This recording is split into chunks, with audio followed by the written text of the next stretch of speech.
Vamos a empezar orando y entregándole este tiempo al Señor. Señor, te damos gracias, gracias por que podamos reunirnos en tu nombre. Gracias porque podemos alabarte, Señor, aún con libertad. Gracias porque tú no has terminado tu obra en nosotros. Señor, tú sigues reinando. Señor, rogamos que tú nos hables, que tú estés obrando en nuestros corazones, afirmando tu palabra, Señor. Caiga en buena tierra, que no seamos oidores olvidadizos, Señor, que después vuelven a sus afanes y dejan de lado tu palabra, Señor. Rogamos que me ayudes, Señor, en la exposición de tu palabra, a hacerlo en verdad, y ruego por los corazones de mis hermanos, Señor. Gracias, Señor, en el nombre de Jesús. Amén. Una tentación que tenemos cuando leemos pasajes que varias veces hemos leído es que tenemos la impresión, perdón, hay un eco, no sé por qué es, eh, que tenemos la impresión de que ya no sabemos las verdades que están en esa parte de las escrituras. Y el libro de los Salmos es uno de los libros que, en mi caso, por ejemplo, que más lo he leído, ¿no? Y generalmente tengo esa impresión. Creo que es una gran bendición ahora poder estar repasando algunos salmos porque me muestra cuán poco sé, ¿no? Cuán poco conozco y me, y me anima, me desafía a meditar en estas verdades. Mi oración es que pueda transmitirles y cuán desafiado he sido por esto, que también pueda transmitirles ese desafío y ese ánimo. Al principio, cuando preparaba este sermón, había titulado El Rey de la Tierra. Y creía que en cierta forma resumía medianamente bien lo que iba a transmitir. Pero como ustedes verán en el bosquejo final, al final el título es El Rey sobre la Tierra, porque de cierta manera hace más énfasis en que el Señor está por encima de todo.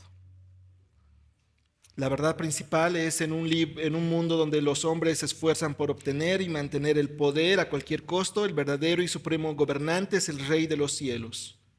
Cuán dichoso es aquel que pertenece a su reino bajo su perfecta y eterna autoridad. Vamos a leer el Salmo. Voy a leer en la versión de la Biblia de las Américas. ¿Por qué se sublevan las naciones y los pueblos traman cosas vanas?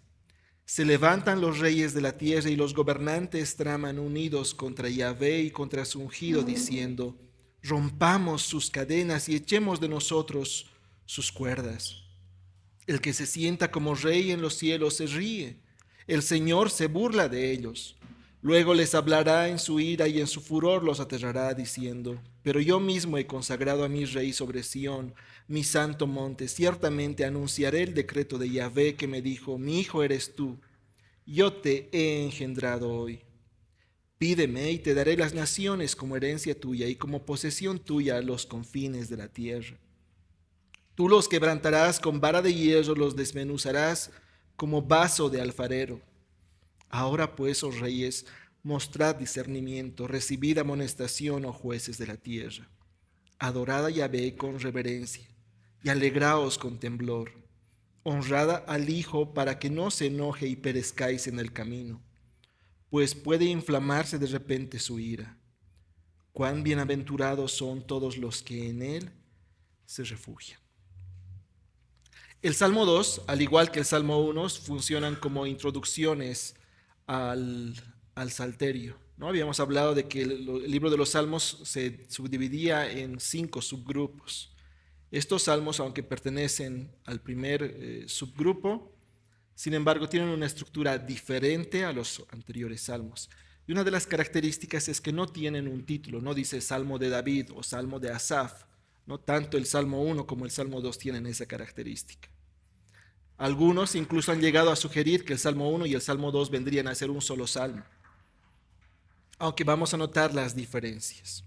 Este salmo consta de 12 versículos y está dividido, si quieren, en 4 estrofas. Tal vez en tu Biblia tienes remarcado algunos de los versículos con negrilla. Eso está mostrando que eso ya es parte de una nueva estrofa. ¿Sí? Son 4 estrofas.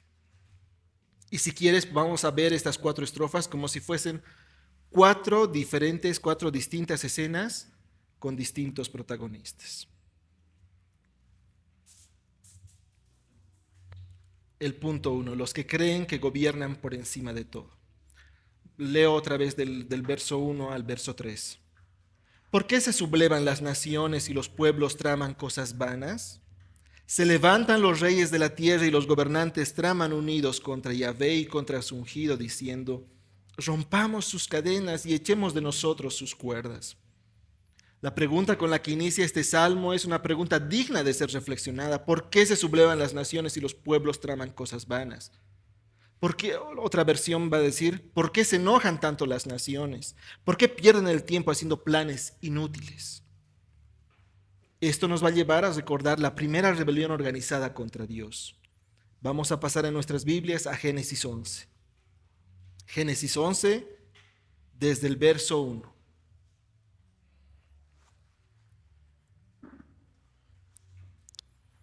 Vamos a ir pasando por varios pasajes de la Escritura.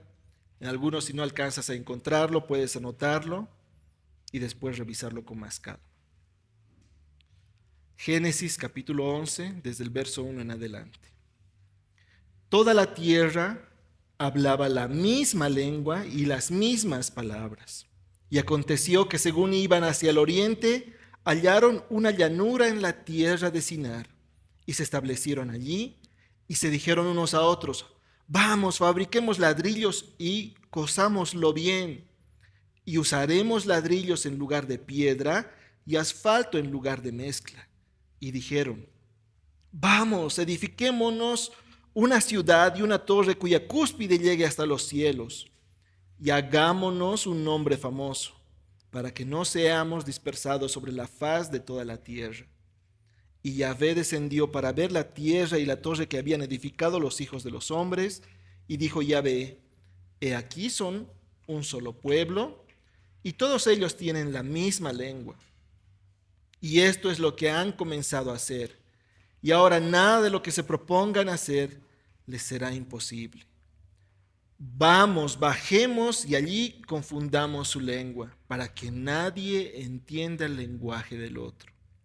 Así los dispersó Yahvé desde allí sobre la faz de toda la tierra, y dejaron de edificar la ciudad. Por eso fue llamada Babel, porque allí confundió Yahvé la lengua de toda la tierra. Y de allí los dispersó Yahvé sobre la faz de toda la tierra. Según la Biblia de las Américas, la Biblia de estudio de las Américas, Babel significa puerta de Dios. Y esto es aparentemente lo que el pueblo quería hacer, una puerta que llegara hasta los cielos. Y Babel es recordada por nosotros hasta ahora como el primer lugar donde hubo una rebelión, pero a diferencia de lo que hubo en el jardín del Edén, esta fue una rebelión organizada. Es decir, varias personas se han juntado con un solo propósito. Y ese propósito era contra Dios. La llanura en la tierra de Sinar, que se menciona en Génesis 11:2, la que acabamos de leer, que es donde se ha construido después la Torre de Babel, es donde muchos siglos después se desarrolla y crece el imperio babilónico. Por eso hay una relación entre Babel y Babilonia. Ese lugar parece ser sinónimo de orgullo y de rebelión organizada contra Dios. Recordemos que precisamente el imperio babilónico en el Antiguo Testamento frecuentemente es sinónimo de ¿qué? Orgullo y desafío contra Dios. Por eso cuando en Apocalipsis se hace referencia a Babilonia, también se está apuntando en un sentido a Babel. Porque uno ha sido el origen del otro. Apocalipsis 16:19. Voy a leer algunos pasajes de Apocalipsis donde hacen referencia precisamente a Babilonia. Apocalipsis 16:19. La gran ciudad quedó dividida en 3 partes y las ciudades de las naciones cayeron. Y la gran Babilonia fue recordada delante de Dios para darle el cáliz del vino del furor de su ira. Un poquito más ahí, Apocalipsis 17:5. Y sobre su frente había un nombre escrito en misterio: Babilonia la grande, la madre de las rameras y de las abominaciones de la tierra. Apocalipsis 18:1 en adelante. Después de esto vi a otro ángel descender del cielo que tenía gran poder, y la tierra fue iluminada con su gloria. Y clamó con potente voz diciendo: Cayó, cayó la gran Babilonia, se ha convertido en habitación de demonios, en guarida de todo espíritu inmundo y en guarida de toda ave inmunda y aborrecible. Porque todas las naciones han bebido del vino de la pasión de su inmoralidad, y los reyes de la tierra han cometido actos inmorales con ella, y los mercaderes de la tierra se han enriquecido con la riqueza de su sensualidad. Y oí otra voz del cielo que decía: Salid de ella, pueblo mío, para que no participéis de sus pecados, y para que no recibáis de sus plagas, porque sus pecados se han amontonado hasta el cielo, y Dios se ha acordado de sus iniquidades. Entonces ahí vemos como Babilonia es claramente sinónimo de orgullo y de rebelión en contra de Dios. Y esto tiene su origen en la Torre de Babel. ¿Por qué se sublevan las naciones y los pueblos traman cosas vanas? Continuamos. Salmo 2, del verso 2 y 3. Seguimos en la primera estrofa.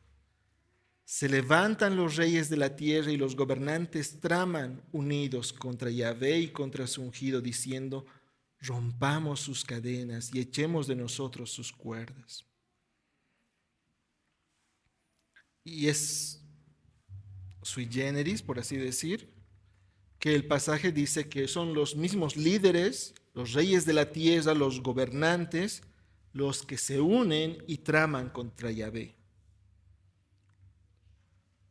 ¿Cuántos años ha pasado desde la Torre de Babel hasta ahora? Supongamos que lo de la Torre de Babel ha pasado 2200 años antes de Cristo. Entonces sumemos 2200 años más los 2024, 4224 años aproximadamente. Y hace tanto tiempo ha pasado y sin embargo a lo largo de la historia vemos una y otra vez, repetidas veces, a lo largo de la historia y en el presente, como de manera cíclica, el hombre intenta hacer lo mismo. Sublevarse contra Dios. Ponerse a sí mismo en el centro, ponerse a sí mismo en el trono, y cuando al ser humano le toca liderar, cuando tiene el poder en sus manos, muchas veces saca y le da rienda suelta a lo que alberga en su corazón. Hay quienes dicen que el poder cambia a las personas. Conforme a lo que la Biblia enseña, yo creo que realmente solamente le da la oportunidad de sacar lo que hay en el corazón.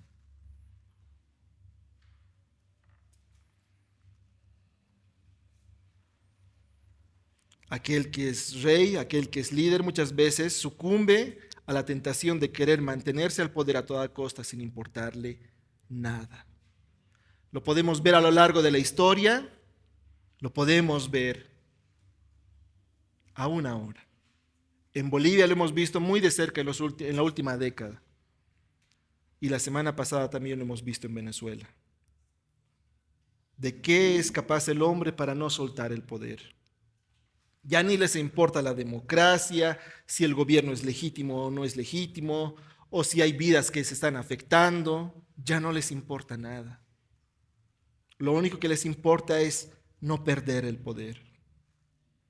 Y esta historia, como lo hemos visto en esos 4224 años que hemos hablado, se repite una y otra vez, y lo podemos ver en historias extrabíblicas, pero también lo vemos en la Biblia.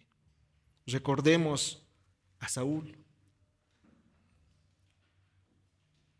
Lo que Saúl es capaz de hacer con tal de no perder el poder. Incluso le da la espalda a quien lo había puesto en ese lugar de autoridad, es decir, a Yahvé Dios.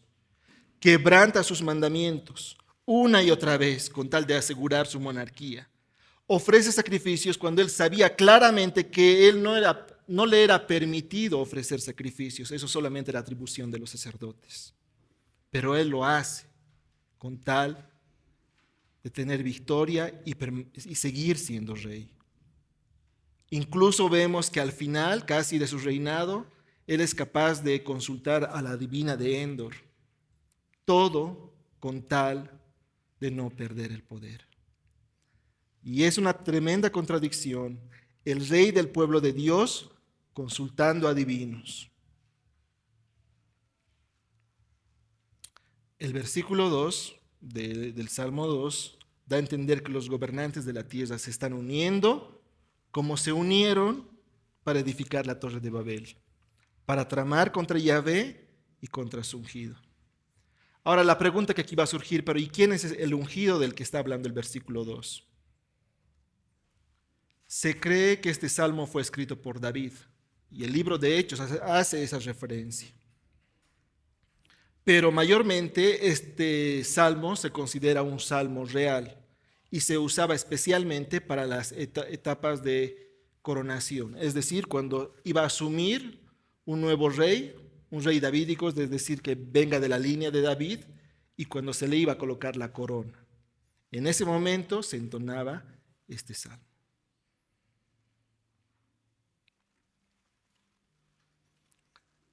Hay quienes dicen, entre ellos Calvino, que el ungido del Señor era el rey davídico, es decir, era un descendiente de David.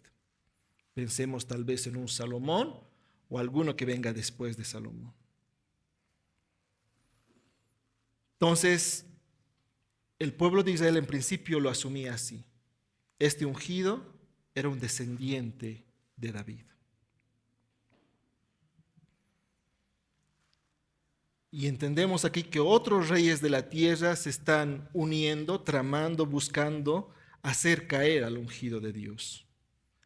Qué terrible maldad es unir personas con un propósito, pero que este propósito no sea un propósito bueno, sino que más bien sea un propósito malvado. El versículo 3 dice, rompamos sus cadenas y echemos de nosotros sus cuerdas. La Nueva Versión Internacional lo traduce, hagamos pedazos sus cadenas, librémonos de su yugo. Y la Nueva Traducción Viviente lo traduce, rompamos las cadenas, gritan, y liberémonos de ser esclavos de Dios.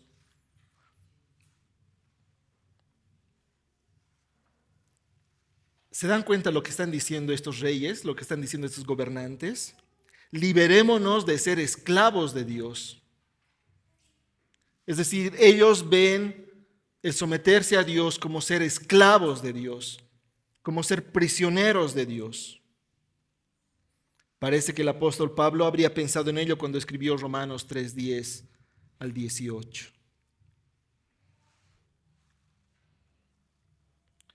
El comentario que tienen los gobernantes de la tierra es romper cadenas, es decir, se creen presos de Dios. A tanto ha llegado su necedad que llegan a ver lo que es blanco como negro y lo que es negro como blanco. Creen que son esclavos de aquel que es el único capaz de liberarlos del poder del pecado.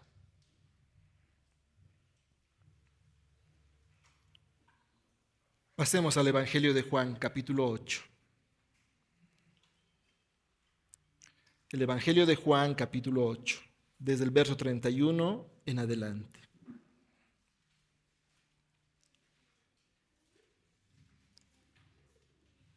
Entonces Jesús decía a los judíos que habían creído en él, si vosotros permanecéis en mi palabra, verdaderamente seréis mis discípulos y conoceréis la verdad y la verdad os hará libres. Ellos le contestaron, somos descendientes de Abraham y nunca hemos sido esclavos de nadie. ¿Cómo dices tú, seréis libres? Jesús les respondió, en verdad os digo que todo el que comete pecado es esclavo del pecado. Y el esclavo no queda en la casa para siempre, el Hijo sí permanece para siempre. Así que si el Hijo os hace libres, seréis verdaderamente libres. Pero a tanto ha llegado la necedad de estos reyes que más bien aquel que es el único capaz de liberarlos, le dicen, nosotros queremos liberarnos de él, queremos liberarnos de su yugo. No queremos ser presos de Él. ¿Cuánta necesidad tiene que haber en el ser humano para llegar a concluir de esa manera? Que es esclavo de Dios, que necesita liberarse de Dios y además la necesidad llega a tal extremo que cree que puede liberarse de Dios.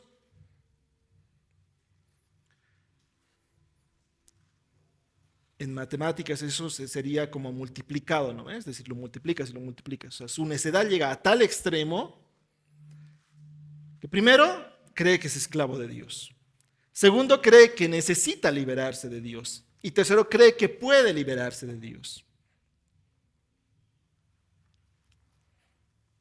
Decía hace instantes, creo que Pablo había pensado en esto cuando escribe Romanos 3, 10 al 18. Como está escrito, no hay justo ni aun uno, no hay quien entienda, no hay quien busque a Dios, todos se han desviado, a una se hicieron inútiles. No hay quien haga lo bueno, no hay ni siquiera uno. Sepulcro abierto es su garganta, engañan de continuo con su lengua, veneno de serpientes hay bajo sus labios, llena está su boca de maldición y amargura, sus pies son veloces para derramar sangre, destrucción y miseria hay en sus caminos, y la senda de paz no han conocido, no hay temor de Dios delante de sus ojos. Realmente parece que Pablo estaba pensando en estas personas y es que estos líderes reflejan mucho el corazón humano.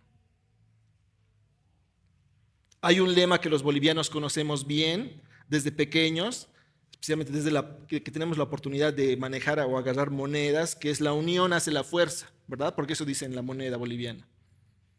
Es así. Pero qué terrible es unirse para hacer el mal y tramar contra Yahvé y su ungido. Ya que si estás en contra de Jesús, su ungido, estás en contra de Dios Padre. Pero un momento, hace instantes había dicho que esto se aplicaba al rey davídico, es decir, aquel que venía de la descendencia de David. Pero poco a poco vamos a ir viendo que si bien algunas de estas aplicaciones directas eran para el rey davídico y se usaba este salmo en la coronación real, tiene su cabal cumplimiento en Jesucristo. Punto 2, el que verdaderamente gobierna. Pasemos a la siguiente estrofa. Verso 4. El que se sienta como rey en los cielos se ríe. El Señor se burla de ellos. Luego les hablará en su ira y en su furor los aterrará diciendo, pero yo mismo he consagrado a mi rey sobre Sión, mi monte santo. Como acabamos de leer en esa segunda estrofa, ahora la escena parece trasladarse. Ya no es la primera escena. Ahora parece ser que la escena se traslada al cielo. Mientras que la primera estrofa termina con el deseo de los reyes de la tierra de querer independizarse de Dios, de librarse del yugo de Dios, esta segunda estrofa es, por así decir, la reacción de Dios ante semejante osadía. Y la primera reacción de Dios ante esta osada acción de los reyes de la tierra, ¿cuál es? Burlarse. Dos puntos que el versículo 4 hace énfasis, hace un fuerte énfasis. El que se sienta como rey en los cielos. Este punto del que se sienta como rey en los cielos está apuntando a lo que haría un rey terrenal, sentarse en su trono. Y ese sentarse en su trono era un símbolo de autoridad. Recordarán que cuando había batallas, por ejemplo, y uno derrocaba al otro rey, su símbolo de victoria final era cuando él se sentaba en el trono, porque eso significaba que ahora él era el rey. Y ese es el énfasis acá. El que se sienta como rey en los cielos está apuntando a lo que haría un rey terrenal. Sentarse en su trono como reflejo de autoridad, como reflejo de su gobierno. Está mostrando que es el rey de los cielos y que gobierna el cielo. Y esto se repite, esta expresión o expresiones semejantes se repiten a lo largo de las Escrituras. Salmo 29:10. Yahvé se sentó como rey cuando el diluvio. Sí, como rey se sienta Yahvé para siempre. O Isaías 40:22, un pasaje que más adelante vamos a leer un poco más extenso. Él es el que está sentado sobre la redondez de la tierra, cuyos habitantes son como langostas. Él es el que extiende los cielos como una cortina y los despliega como una tienda para morar. Y el segundo punto en el que el versículo 4 hace énfasis es que no solamente que Él reina sobre los cielos, sino que Él se ríe. El que se sienta como rey en los cielos se ríe. El Señor se burla de ellos. Yo la primera vez que leí esta parte pensé que tal vez era una traducción como que muy fuerte para eso y empezaba a buscar qué decían otras traducciones. Pero la palabra traducida como burla incluso podría llegar a traducirse muy bien como ridiculizar, como hacer escarnio. El Señor se burla de los reyes de la tierra. Qué arrogancia la de los insignificantes humanos de rebelarse contra Dios mismo. O tal vez intentando llevar a las palabras del pastor Eduardo Bloch, qué arrogancia la de las criaturas de rebelarse contra su Creador. Qué arrogancia la de las criaturas de rebelarse contra su Creador. Y aunque ahora, incluso en inglés, por ejemplo, usan la palabra de Dios para decir maldiciones, a ese punto se ha llevado el intento de ridiculizar a Dios. La Biblia nos muestra una cosa radicalmente diferente. Isaías 40. Isaías 40 desde el verso 15. Isaías 40 desde el verso 15. He aquí las naciones son como gota en un cubo y son estimadas como grano de polvo en la balanza. He aquí, Él levanta las islas como al polvo fino. El Líbano no basta para el fuego, ni bastan sus bestias para el holocausto. Todas las naciones ante Él son como nada, menos que nada, insignificantes son consideradas por Él. ¿A quién pues asemejaréis a Dios o con qué semejanza le compararéis? El artífice funde el ídolo, el orfebre lo recubre de oro y el platero le hace cadenas de plata. El que es muy pobre para tal ofrenda escoge un árbol que no se pudra. Se busca un hábil artífice para erigir un ídolo que no se tambalee. ¿No sabéis? ¿No habéis oído? ¿No os lo han anunciado desde el principio? ¿No lo habéis entendido desde la fundación de la tierra? Él es el que está sentado sobre la redondez de la tierra, cuyos habitantes son como langostas. Él es el que extiende los cielos como una cortina y los despliega como una tienda para morar. Él es el que reduce a la nada a los gobernantes y hace insignificantes a los jueces de la tierra. Hace insignificantes a los jueces de la tierra. Con razón el versículo 1 del Salmo 2 decía que era una empresa vana, inútil, una pérdida de tiempo. No hay oportunidad alguna, es una guerra perdida. No pueden rebelarse contra Dios y prevalecer. No tienen la más mínima oportunidad de ganar contra Dios. Hoy podemos ver que muchos se levantan como una vez se levantó Faraón o como después se levantó Nabucodonosor o como después se levantó César queriendo tener el reconocimiento y el poder de Dios o queriendo ser semejantes a Dios, pero sin ser Dios. El trono de Dios no puede ser usurpado por nadie. El trono de Dios no puede ser usurpado por nadie. Que no nos engañen las películas de Hollywood. El trono de Dios no será usurpado por ningún ser humano.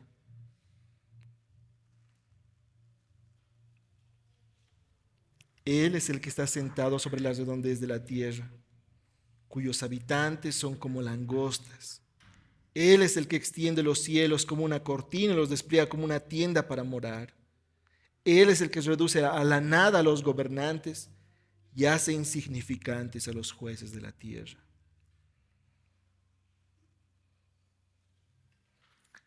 Ese rey, piensa en cualquiera, tal vez en ese que es el más poderoso, ese presidente, Puede jactarse de tener mucho dinero, puede jactarse de tener mucho poder, puede jactarse de tener muchos aliados, puede jactarse de tener un gran ejército y las almas más modernas. Pero su poder no se compara en lo más mínimo con el poder de Dios.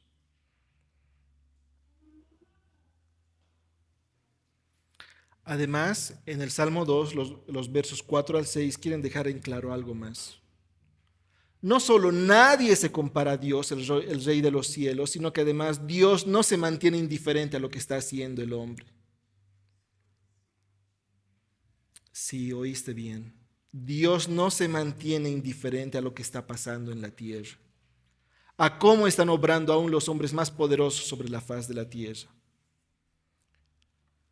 Hoy se sabe de planes de élites de poder que buscan mantener el poder y el control a toda costa, incluso a costa de vidas humanas, que están buscando la forma de alargar su vida, cual si se tratara de la fuente de la eterna juventud. Habrás escuchado, y tal vez no de mi boca, del transhumanismo. Este es un movimiento cultural e intelectual que está haciendo uso de tecnología para pretender mejorar las capacidades humanas. Quieren romper barreras. Eso no solamente son fantasías de Hollywood, son cosas que ya se están buscando, que ya se están haciendo, que ya se están financiando. En otras palabras, están jugando a ser dioses. Si lo piensas, no sé si todos me van a entender esta expresión, pero es como una torre de Babel 4.0.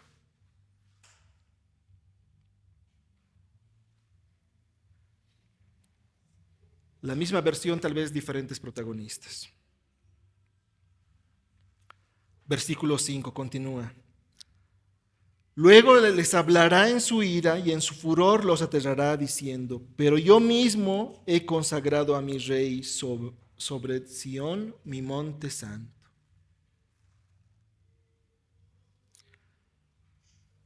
Salmo 21, 8, 9. Hallará tu mano a todos tus enemigos, tu diestra hallará a aquellos que te odian.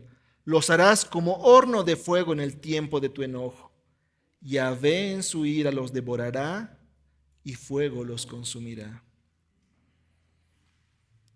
Hablar de la ira de Dios no es algo muy popular hoy en día. Varias veces habrás escuchado, por ejemplo, que del infierno no es algo muy popular hoy en día, ni siquiera predicar en las iglesias. Así también con la ira de Dios. Aun cuando muchas veces nosotros compartimos el Evangelio, muchas veces pasamos rápidamente la ira de Dios para pasarnos a hablar del amor de Dios. Pero lo cierto es que no se valora uno sin el otro. ¿Cómo apreciar el amor de Dios si primero no entendemos que merecemos la justa ira de Dios? La ira de Dios es una extensión de la justicia divina y de la santidad de Dios. Salmo 76, 7. Solo tú has de ser temido, ¿y quién podrá estar en pie en tu presencia en el momento de tu ira?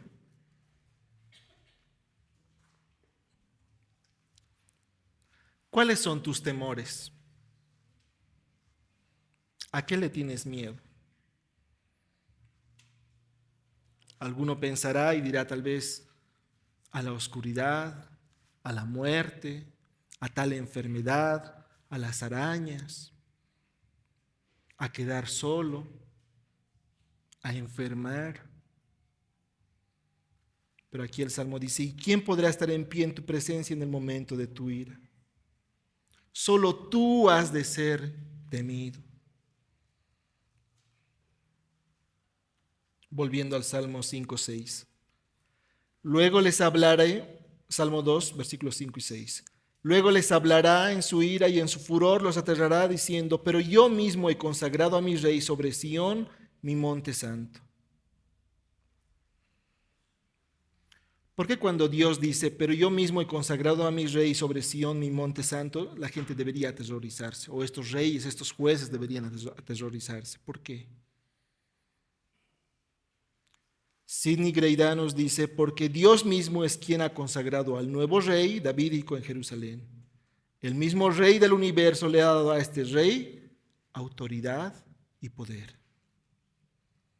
Estos reyes del mundo deberían aterrarse como lo hizo Saúl, a causa de que Dios había levantado a David como futuro rey de Israel.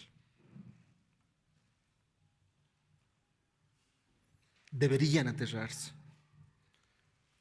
Punto 3. El juicio del que verdaderamente gobierna. Pasamos a la siguiente estrofa. Ciertamente anunciaré el decreto de Yahvé que me dijo, mi hijo eres tú. Yo te he engendrado hoy, pídeme y te daré las naciones como herencia tuya y como posesión tuya los confines de la tierra. Tú los quebrantarás con vara de hierro, los desmenuzarás como vaso de alfarero. En esa tercera estrofa, el escenario parece trasladarse otra vez a la tierra. Parece ser una declaración que se hace en la coronación del nuevo rey. El ungido que se había mencionado en el verso 2, ahora está siendo reconocido por Yahvé. El ungido es quien está hablando, haciendo referencia a las palabras de Yahvé para él. Empieza con mucha autoridad al decir de parte de Dios, mi hijo eres tú.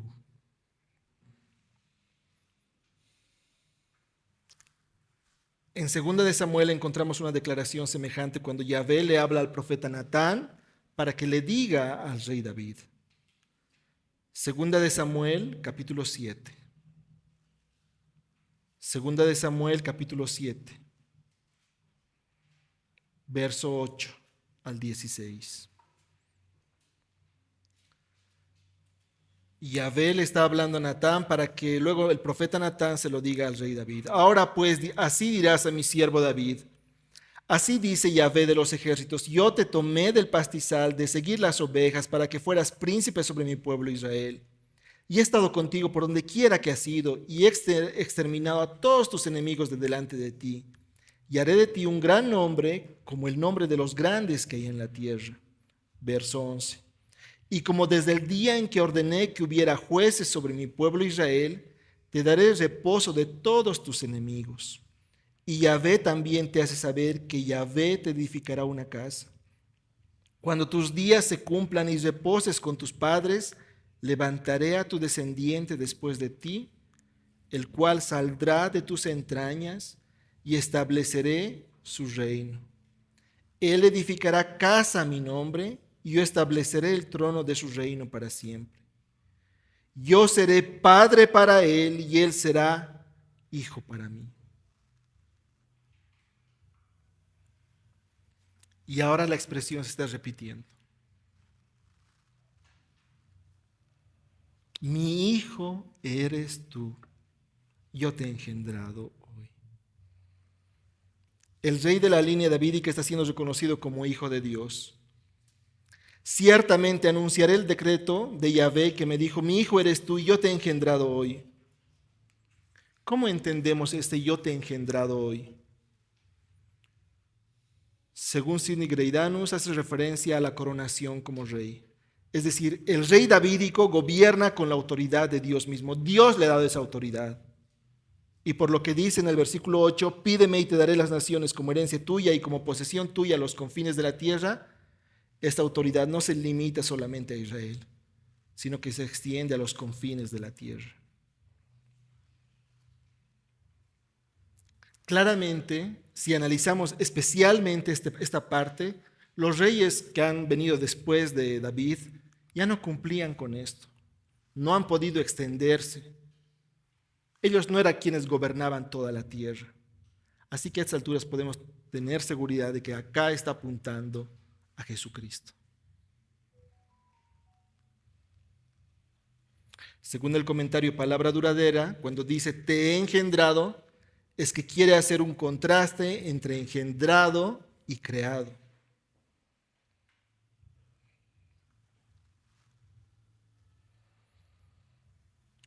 Los descendientes de David no lograron hacer esto. No tuvieron como posesión los confines de la tierra. Ninguno de sus descendientes, con excepción de uno que muchos siglos después nació en Belén, cuando el pueblo estaba sometido al imperio romano. Estamos hablando de Jesucristo, el Mesías. Es en Jesús donde esas palabras alcanzan su cumplimiento tal cual. El comentario Palabra Duradera dice: Jesús no fue creado, más bien creó todo lo que fue creado. Engendrado describe una relación entre dos seres de la misma naturaleza y ser esenciales, pues creamos cosas de un ser esencial y una naturaleza diferente a nosotros mismos. Y si no entendemos esto, por ejemplo, un hombre crea una estatua, pero engendra un hijo. ¿Qué está diciendo entonces ahí? Cristo es Dios.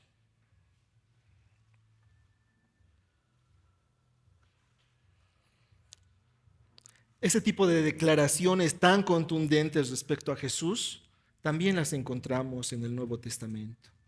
Voy a leer algunas rápidamente. Mateo 3:17, justo en el bautismo de Jesús. Y he aquí se oyó una voz de los cielos que decía: este es mi Hijo amado en quien me he complacido. Después otra vez, Yahvé Dios dice, después de la transfiguración de Jesús: mientras estaba aún hablando, he aquí una nube luminosa los cubrió y una voz salió de la nube diciendo: este es mi Hijo amado en quien me he complacido, a él oíd. Y específicamente lo vamos a leer en Hebreos aplicado a Jesús mismo. Hebreos 5:5. De la misma manera, Cristo no se glorificó a sí mismo para ser sumo sacerdote, sino que lo glorificó el que le dijo: Hijo mío eres tú, yo te he engendrado hoy. Está tomando el Salmo 2. El Salmo 2 es el que más referencias tiene en el Nuevo Testamento. Versículo 8. Pídeme y te daré las naciones como herencia tuya y como posesión tuya los confines de la tierra. Claramente, el Señor promete a su ungido un dominio mundial. Versículo 9. Tú los quebrantarás con vara de hierro, los desmenuzarás como vaso de alfarero. Es interesante cómo naciones generan planes, a veces muy pensados, para derrotar a sus países enemigos. Muchas veces puede ser una guerra frontal, ¿no? Una guerra de un país, de una nación contra otra nación. Pero no es la única manera. También hay guerras comerciales, también hay formas de meter infiltrados, de generar divisiones internas en el país rival, todo con el fin de someter a otras naciones y prevalecer como nación o expandirse. El equivalente a lo que era un imperio en la antigüedad. A veces sus planes son fructíferos, logrando lo que quieren, es decir, derribar o derrocar a la nación rival, a la nación enemiga. Sin embargo, todo esfuerzo humano de reyes será como nada, ya que en definitiva el ungido de Yahvé, como dice el versículo 9, los quebrará con vara de hierro, los desmenuzará como vaso de alfarero. Y es demasiado intencional cuando hace esas comparaciones. Los quebrará con vara de hierro y los desmenuzará como vaso de alfarero. Greidá nos explica: en el antiguo Egipto, el faraón hacía escribir los nombres de sus enemigos en las vasijas de los alfareros y luego los rompía literalmente. Después de romperlas en numerosos pedazos, la vasija no podía volver a armarse. Si quieren, los niños con autorización de sus padres pueden hacer ese experimento en otro momento. Romper la vasija de los alfareros simbolizaba la victoria del faraón sobre sus enemigos. El Salmo 2 está aludiendo a esa práctica. Es intencional que el autor del Salmo se refiere al Hijo de Dios como alguien con autoridad de vara de hierro que desmenuza a los otros reyes como vaso de alfarero. El contraste es demasiado evidente. El poder y la severidad del juicio del Hijo de Dios, el rey puesto por Dios, con relación a lo frágil del vaso del alfarero. El vaso del alfarero no tiene la más mínima chance de enfrentar a la vara de hierro. ¿Se imaginan una vara de hierro que se quiebre al golpear a un vaso de alfarero que está hecho de barro cocido? No pasará. El vaso no tiene la más mínima oportunidad de resistir a la vara de hierro. Los demás reyes no tienen la más mínima oportunidad de hacer frente al ungido, a Jesucristo. Es decir, es una derrota segura. Si te tocaría apostar por algo, esa sería una apuesta segura. Punto 4. Llamado a los reyes a honrar al Rey de Reyes. Continuamos con la cuarta estrofa, desde el verso 10. Ahora pues, oh reyes, mostrad discernimiento, recibid amonestación, oh jueces de la tierra, adorad a Yahvé con reverencia y alegraos con temblor, honrad al Hijo para que no se enoje y perezcáis en el camino, pues puede inflamarse de repente su ira. Cuán bienaventurados son todos los que en él se refugian. Y sí hay un contraste muy fuerte entre lo que está diciendo verso 10, verso 11 y la última parte del verso 12. Ahora ustedes, autoridades, ya que no tienen la más mínima chance, ríndanse, muestren algo de discernimiento, escuchen esta amonestación, adoren a Yahvé con reverencia y alégrense con temblor. En otras palabras, ¿qué le está diciendo? No tienen chance, ríndanse. Han sido tan insensatos, muestren algo de cordura. Estaba averiguando en el reino animal cuando dos animales de la misma especie se enfrentan y uno de ellos pierde o se da cuenta que va a perder, incluso le puede costar la vida. Tienen formas de comunicarlo al ganador. Por ejemplo, los leones adoptan una postura baja, se inclinan y agachan frente al león dominante. Es decir, le dicen: me has derrotado, me rindo. En el caso de los perros igual, también adoptan una postura baja, bajan sus orejas, bajan su cola, incluso algunos lamen la cara del perro dominante y evitan el contacto visual. Y de manera semejante en los chimpancés, además de que ellos presentan la mano abierta en señal de sumisión. Esa parece ser la idea de este pedazo, de esta estrofa. Es una batalla perdida desde antes que va a empezar.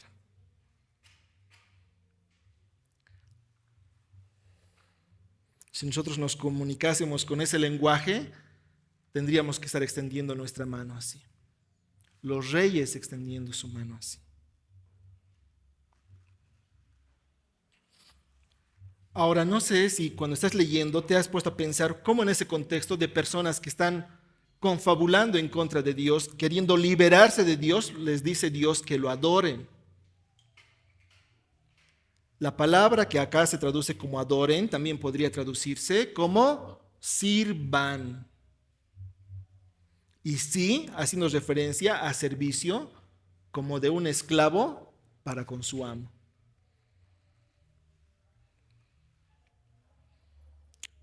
Les está diciendo a estos reyes: sirvan a Dios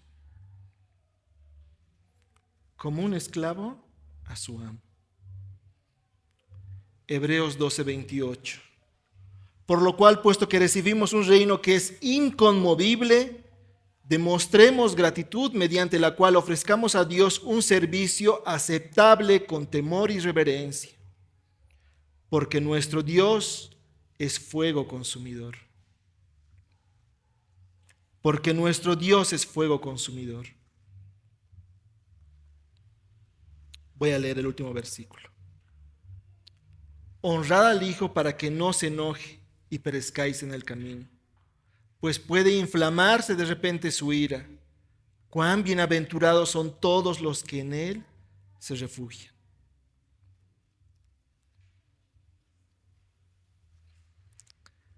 Otra vez, a personas que se están rebelando contra Dios, es interesante cómo les dice: honrad al Hijo para que no se enoje y perezcáis en el camino. La Nueva Traducción Viviente lo traduce como: sométanse al Hijo de Dios, no sea que se enoje. y la Nueva Versión Internacional lo traduce, creo que de una manera que podemos entender mejor en nuestro contexto. Bésenle los pies, no sea que se enoje. En el mundo antiguo, la gente besaba los pies de un rey como señal de su homenaje y su sumisión a su rey. Bésenle los pies. Pues puede inflamarse de repente su ira. ¿Te imaginas? Esas autoridades, presidentes, reyes, gobernantes que ahora se sienten poderosos, con los cuales no puedes reunirte fácilmente, con los cuales tienes que seguir todo un protocolo, ¿no? Solicitudes para reunirte con ellos.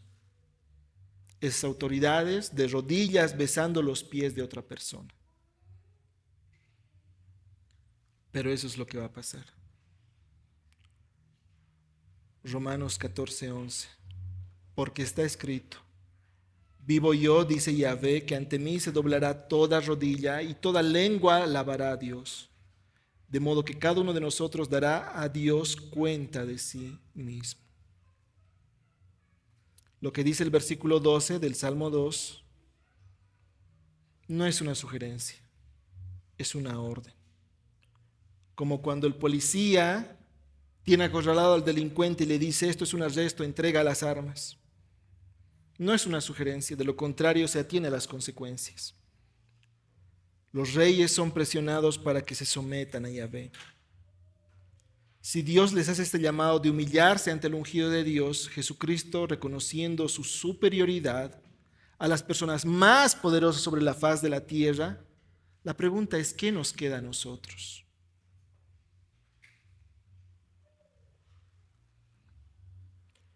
El llamado es el mismo: someternos a Dios. Reconocer que Cristo es el Rey de Reyes, el Señor de Señores, que Jesucristo reina, que no hay forma alguna de que nosotros podamos rebelarnos a su autoridad y salir ilesos.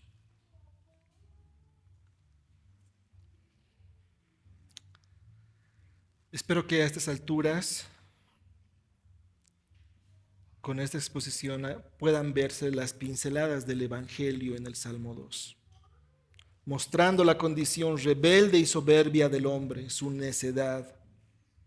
Esto prefigurado en los reyes, pero extensible a todo ser humano. Pero por otra parte también mostrando la majestad, el poder, la santidad, la justicia de Dios. Pero no hay que olvidarnos de cómo termina el versículo 12. También muestra la gran misericordia de Yahvé Dios. Cuán bienaventurados son todos los que en Él se refugian. Dichosos los que en Él buscan refugio. Recuerdo que ya incluso en la vida cristiana, en la temporada de navideños, se veía ver en redes sociales un video donde se veía a las personas celebrando, comiendo, ¿no? Y comiendo al calor de una fogata, y afuera de la casa, de la vivienda, estaba, creo que nevando, ¿no? Hacía frío, y Jesús parado en la ventana, ¿no? O una ilustración de Jesús parado en la ventana, esperando a que alguien le abra. Yo sé que algunos van a decir: es que eso quería transmitir algo, ¿no? Y era el significado de la Navidad. Pero es evidente que esa imagen muestra un Dios impotente, lo cual es distinto a lo que Dios revela en su palabra. Dios todopoderoso, el único Dios soberano sobre todo, el altísimo Yahvé, no es alguien de quien te burlarías si lo tuvieras cara a cara. Todos un día vamos a reconocer que Él gobierna, que Él hace justicia. Todos vamos a doblar rodillas y reconoceremos al único Dios soberano. Pero para algunos será tarde para recibir misericordia, ya que solo recibirán justicia. Para el pueblo de Dios, solo gracias a Cristo, ya que en su justicia podremos gozar del amor de Dios y de su misericordia, como ya gozamos desde ahora. aunque a veces no lo reconozcamos ni le demos gracias lo suficiente. Cuán bienaventurados son todos los que en Él se refugian. Cuando oímos la palabra refugio, debemos pensar en un lugar que sirve para protegernos del peligro. Cuando la gente oye de amenazas de bomba, especialmente en esos lugares donde es frecuente eso, ¿qué es lo que busca? Un lugar seguro, un refugio que sea mejor si es un lugar antibombas. Cuando oye de amenazas de tornado o de sismos, acude así a lugares donde sean refugios antisísmicos o antitornados. Cuando nos sentimos amenazados por los poderes de este mundo, necesitamos a Jesucristo como refugio para nosotros. No sé cómo estés reaccionando, qué estés pensando, qué estés haciendo cuando escuchas en las noticias que el dólar se está doblando, ¿no? Que los precios de la canasta van subiendo, y cuando escuchas una y otra noticia desalentadora, y todo parecen ser malas noticias. Ese parece ser el contexto acá, pero también nos da el alivio y la esperanza. Dichosos los que en Él buscan refugio. Salmo 72:8. Domine Él de mar a mar y desde el río hasta los confines de la tierra. Dobléguense ante Él los moradores del desierto y sus enemigos laman el polvo. Los reyes de Tarsis y de las islas traigan presentes. Los reyes de Saba y de Seba ofrezcan tributo. Y póstrense ante Él todos los reyes de la tierra. Sírvanle todas las naciones. Como explica Steve Lawson, las naciones suben y bajan. Los líderes mundiales van y vienen, pero los propósitos soberanos de Dios avanzan sin obstáculos ni alteraciones.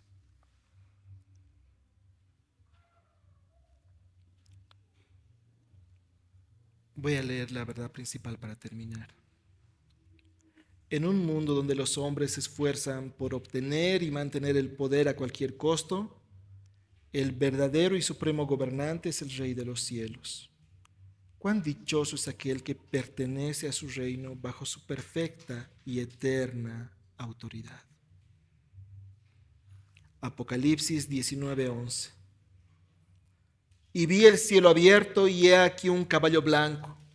El que lo montaba se llama Fiel y Verdadero, y con justicia juzga y hace la guerra. Sus ojos son una llama de fuego y sobre su cabeza hay muchas diademas. Y tiene un nombre escrito que nadie conoce sino él. Y está vestido de un manto empapado en sangre, y su nombre es el Verbo de Dios. Y los ejércitos que están en los cielos, vestidos de lino fino, blanco y limpio, le seguían sobre caballos blancos. De su boca sale una espada afilada para herir con ella a las naciones, y las regirá con vara de hierro. Y él pisa el lagar del vino del furor de la ira de Dios Todopoderoso. Y en su manto, en su muslo, tiene un nombre escrito: Rey de Reyes y Señor de Señores. Vamos a orar.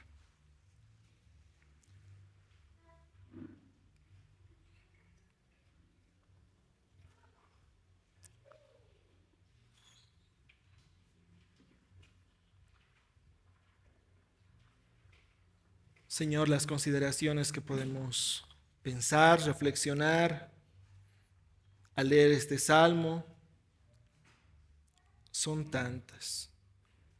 Ver reflejado en los jueces, en los reyes, la necedad del hombre de querer vivir apartado de ti, de querer, por así decir, liberarse de ti. Pero en un sentido nosotros nos vemos reflejados también en ellos. Nosotros no seríamos diferentes a ellos si no fuese por la obra de Jesucristo. Señor, ayúdanos a cobrar ánimo, a verte como quien eres, el soberano sobre todo, y que tú reinas, Señor. Que tú eres el Rey sobre la tierra.